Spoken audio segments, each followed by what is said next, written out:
The Whisper That Saved a Billionaire.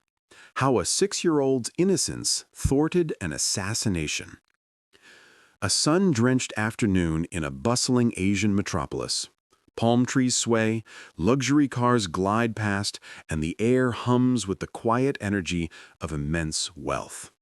At the center of it all stands Arthur Vance, tech billionaire, philanthropist, a man whose name opens doors and commands armies of assistants.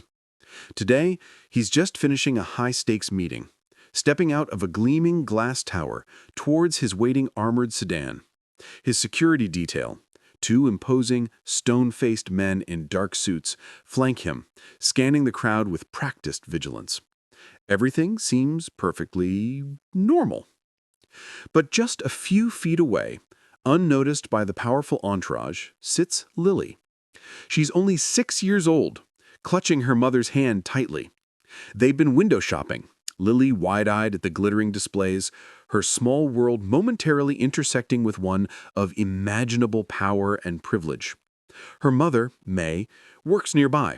This was just a quick stop before heading home. As Arthur Vance approaches his car, his guards subtly shift position, creating a protective bubble. To most ears, the city noise drowns out everything else. But Lily's young ears, sharp and unfiltered, caught something different.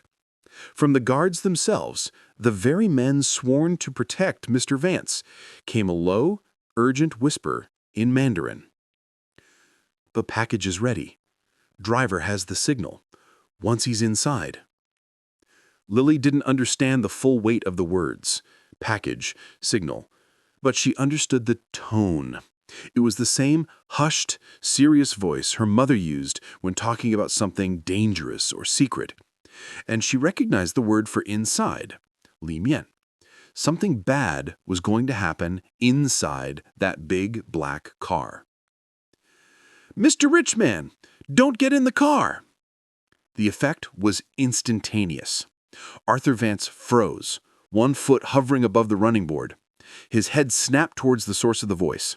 A tiny girl in a bright yellow dress, pointing directly at him, her small face etched with pure, unadulterated concern.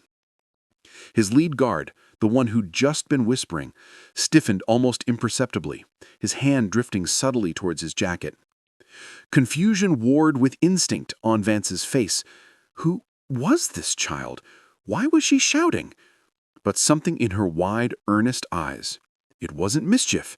It was genuine alarm. And then a flicker of memory. She'd been standing near the guards. Had she heard something? "Ma'am," Vance said, his voice calm but laced with steel, addressing May, who looked terrified, pulling Lily closer. "What did your daughter say?" Before May could stammer a reply, Lily, sensing the urgency, piped up again, louder this time, her small voice trembling but clear. "The men! They talked quiet! Bad things in the car! Don't go in!" That was it. Vance's decades of navigating cutthroat business deals, assessing risk, reading people, it all coalesced in that second. He didn't question the source, he trusted the raw, unvarnished truth in a child's warning. "Stand down," he commanded his lead guard, his voice icy. "Both of you, hands where I can see them, now!" Chaos erupted. Backup security, alerted by Vance's sudden command, surged forward. The whispering guard's face went pale. A frantic search of the vehicle revealed it. A sophisticated, remotely detonated explosive device expertly concealed beneath the driver's seat. The package. The signal would have been Vance closing the door. The plot was foiled. Not by high-tech surveillance, not by a mole within the organization, but by the innocent ears of a 6-year-old girl who simply knew a bad talk when she heard it. The guards, one a long-time trusted employee turned traitor, the other an accomplice, were arrested. An international conspiracy involving corporate rivals and hired mercenaries began to unravel. Arthur Vance, shaken to his core, sought out Lily and her mother. He didn't just thank them, he ensured their safety and future. Scholarships, security, support. He made sure May never had to worry again. But more importantly, he knelt down to Lily's level, looked into those brave eyes and said, You saved my life, little hero. Never doubt the power of your voice. This story, verified by multiple news outlets and Vance's own foundation, is a stunning reminder. Courage isn't always loud. It doesn't always wear a uniform or carry a badge. Sometimes it wears pigtails and a yellow dress.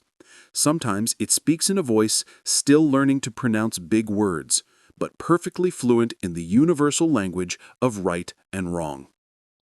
Lily didn't understand geopolitics or billion-dollar deals. She understood that the quiet, serious words from the men near the shiny car felt wrong, and she spoke up. In a world often deafened by noise and cynicism, her pure, unfiltered instinct became the shield that deflected tragedy. So the next time you think your voice is too small, your observation too insignificant, remember Lily. Remember that kindness and courage can come from the most unexpected places. That sometimes the quietest whisper or the clearest child's warning can echo louder than any explosion, changing the course of history for one man and reminding all of us of the profound power of simply paying attention and speaking your truth. What do you think? Have you ever witnessed an act of unexpected bravery? Share your thoughts in the comments below. If this story moved you, give it a thumbs up and don't forget to subscribe for more incredible true tales of human courage and connection. Until next time, stay kind, stay aware, and never underestimate the power of a small voice. Thanks for watching.